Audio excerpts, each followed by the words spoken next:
Hello, in this video I'm going to be talking about a concept called reframing. Now that is when you reframe or change the meaning of a limiting belief. Jay Fazette talks a lot about reframing in his book, Reframe Your Blame.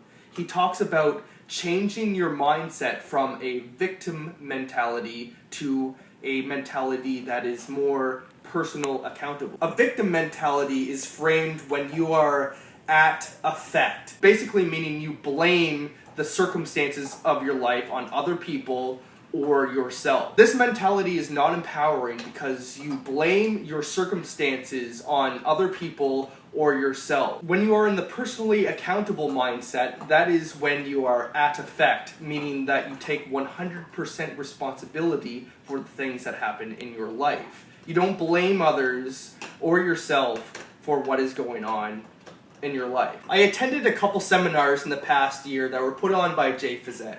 One of them was called Financial Freedom. That is taking responsibility for your finances and becoming financially free. What I learned in that course is that 80% of your finances come down to your psychology and the other 20% is mechanics. Meaning you might know the right things to do, but if you don't have the right psychology, then you are setting yourself up for failure in the financial realm. Now imagine that a belief is a tabletop, and the legs themselves are the evidence or the generalizations you make that support that belief. Now, my belief in the past was that I personally was bad at finances weren't my thing, and I had a number of things that supported that belief. For example, my father was always good with money.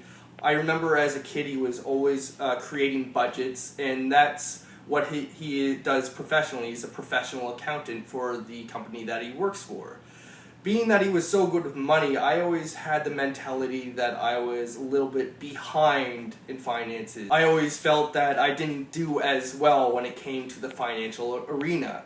I remember when I was a kid, I went to my father's work and I found the office environment very boring. So I built associations where money is boring to figure out. I'm not very good at figuring out or managing my money, and I held on to that belief and built it into my identity. I actually switched to business, and I remember I didn't really enjoy my accounting and budgeting classes, and so I just seen money and budgeting as not my things. I found it very boring, so I thought managing money, figuring out money is a very boring, difficult endeavor that required a lot of work. Also growing up, I always viewed money as a system that I was kind of born into, that I was just a part of. I always had the mentality that that is the way it is. It was a very trapping feeling.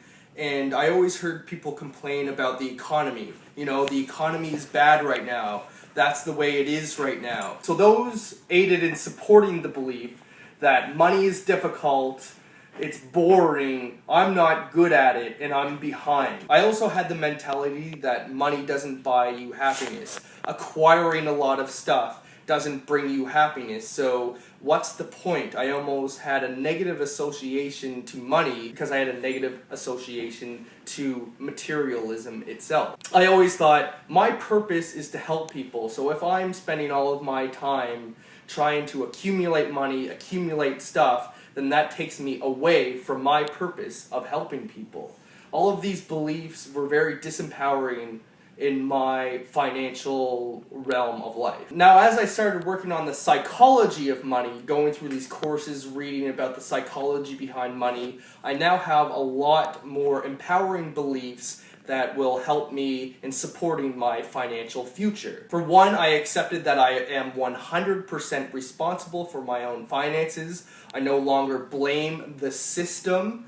I see money as a tool or a resource that I can use to help people, and I see it as a tool that I can learn. It's something that I could learn. It's not something that I'm either good at or bad at. It's more of a thing that I personally can learn. I also don't believe that it is super difficult or it has to be hard. I realize now that I can tweak my habits over time, make changes in my behavior, schedule out times where I can work on budgeting in ways that are not overwhelming. I now believe that I am capable and that I can learn from my past mistakes as I get better and better and better in the financial realm and understanding things. I still have a lot of my beliefs about materialism.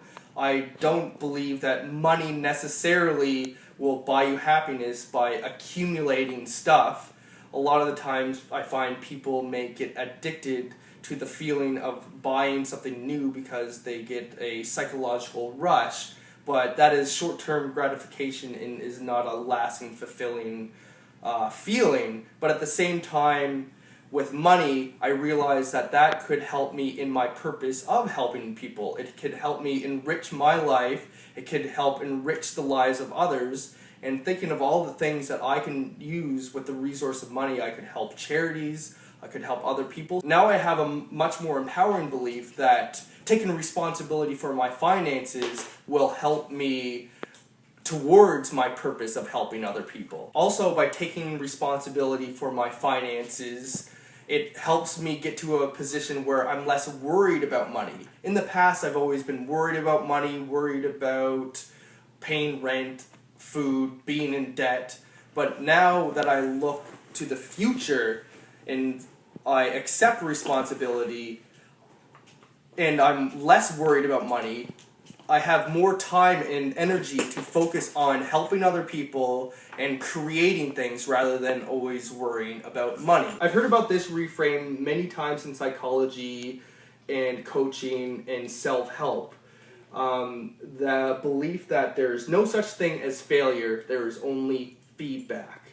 So a person might believe that they are a failure after not reaching success over a number of times. Like the example I gave in the last video of a person who decided to go on a diet and failed over and over and over again. They might believe that they are a failure or that they will continue to fail based on all of that past evidence.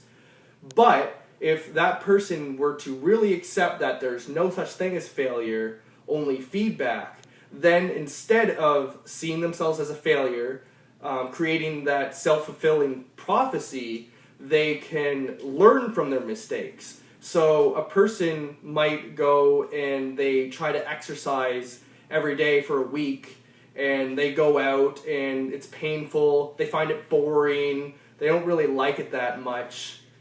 So they're like, okay, I'm still going to do this. And they go, day 2, they go out, it's still boring, they don't really enjoy it very much. They might build the belief that exercising isn't for them and they're a failure for not going through with their goal. But if they accepted the